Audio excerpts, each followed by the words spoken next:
ആ അതെ വരുന്നു ചേച്ചി. ആ പഞ്ചസാര അവിടെ ഇരിപ്പുണ്ട്, ആ അലമാരിൽ ഇരിപ്പുണ്ട്, ഞാനിപ്പോൾ വരാം.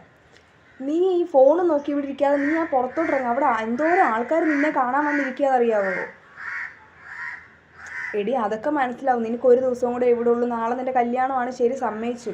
പിന്നെ ഇപ്പം നിന്നെ കണ്ടുകൊണ്ട് കുറച്ച് കാര്യം പറയാം. ഇതുപോലെ ഫോൺ നോക്കി കെട്ടിച്ച് വിടുന്ന വീട്ടിൽ ചെന്നിരുന്ന തള്ളയായി എന്നെ അവർ പറയുള്ളൂ, വളർത്തുദോഷമാണ്. ദൈവത്തെ ഓർത്ത് ഇവിടെ ഇരിക്കുന്ന എന്നെയും നിൻ്റെ അച്ഛനെയും കൂടെ അവരുടെ വായിലിരിക്കുന്ന ചീത്തയൊന്നും കേൾപ്പിക്കരുത്. പിന്നെ ഒരു കാര്യം പറഞ്ഞേക്കാം, ഇവിടുത്തെ പോലല്ല. ഇവിടെ കിടന്ന് അമ്മ എനിക്ക് ചോറ് കൊണ്ടുത്ത, അമ്മയെ കറി എടുത്ത് നീ ഇരിക്കുന്നിടത്ത് കൊണ്ടൊന്നും അവർ തരില്ല. അവർക്കൂടെ നീ വേണം എടുത്തു കൊടുക്കാൻ. എല്ലാം കണ്ടറിഞ്ഞ് എൻ്റെ മോള് ചെയ്യണം. ഈ അച്ഛനും അമ്മയും കഷ്ടപ്പെട്ടത് മൊത്തം നിങ്ങൾക്ക് വേണ്ടിയാണ്.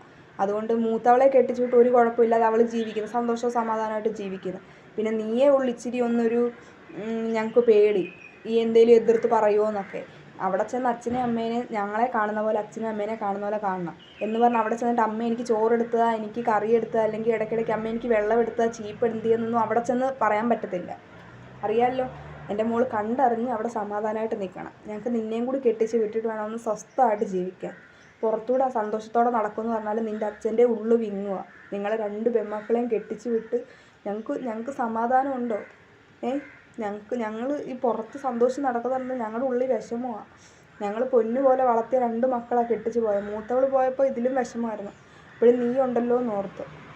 നിന്നെ നോക്കുന്ന ഒരു ചെറുക്കൻ ഇങ്ങോട്ട് കിട്ടണമെന്നായിരുന്നു ഞങ്ങളുടെ ആഗ്രഹം. പിന്നെ നല്ലൊരു ആലോചന വന്നപ്പോൾ എൻ്റെ മോൾക്ക് നല്ലൊരു ജീവിതം കിട്ടണമെന്ന് കരുതി ഞങ്ങൾ അവരോട് കെട്ടിച്ച് വിടുന്നത്.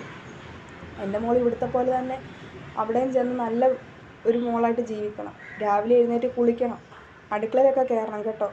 രാവിലെ എഴുന്നേറ്റ് കുളിച്ച് അവിടുത്തെ അമ്മേനെ കൊണ്ട് ഒന്നും ചെയ്യിപ്പിക്കരുത്. ചെന്ന് ആദ്യത്തെ ദിവസം അമ്മേനെ കൊണ്ടൊന്നും ചെയ്യിപ്പിക്കരുതെന്നല്ല, അവിടെ ചെന്ന് അമ്മ എന്താ ചെയ്യുന്നതെന്നൊക്കെ കണ്ടറിഞ്ഞ് എൻ്റെ മോൾ അവിടുത്തെ കാര്യങ്ങളൊക്കെ ചെയ്യണം.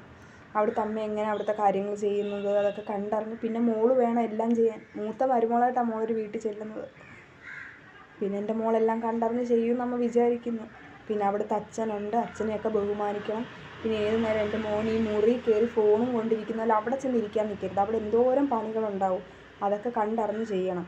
പിന്നെ ഭർത്താവിനെ ബഹുമാനിക്കണം കേട്ടോ. ഇവിടുത്തെ പോലെ ആങ്ങളെ എടാ പോടാന്ന് വിളിച്ച് റിമോട്ടിന് വഴക്കുണ്ടാക്കുന്നതല്ല, അവിടെ ചെന്ന് ഭർത്താവിനോട് ഇങ്ങനൊന്നും പെരുമാറരുത്. പിന്നെ അവൻ്റെ കാര്യങ്ങളൊക്കെ നോക്കി നല്ലൊരു കുടുംബിനിയായി നല്ലൊരു ഭാര്യയായി എൻ്റെ മോളവിടെ ജീവിക്കണം കേട്ടോ.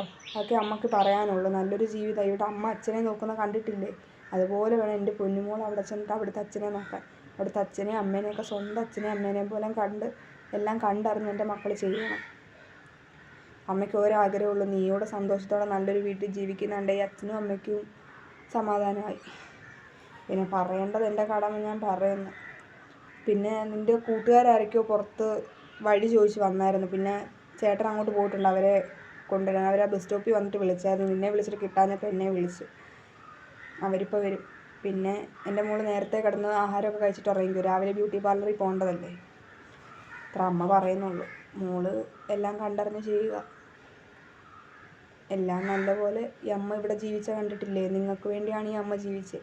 ഇത്ര നാൾ നീ നിനക്ക് വേണ്ടി ജീവിച്ചു. ഇനി ഭർത്താവിനും മക്കൾക്കും മക്കളുണ്ടാകുമ്പോൾ അവർക്കും അച്ഛനും അമ്മയൊക്കെ നോക്കി ജീവിക്കുക നല്ലൊരു ഭാര്യയായിട്ട്. അമ്മ അങ്ങോട്ട് ചെല്ലട്ടെ കേട്ടോ.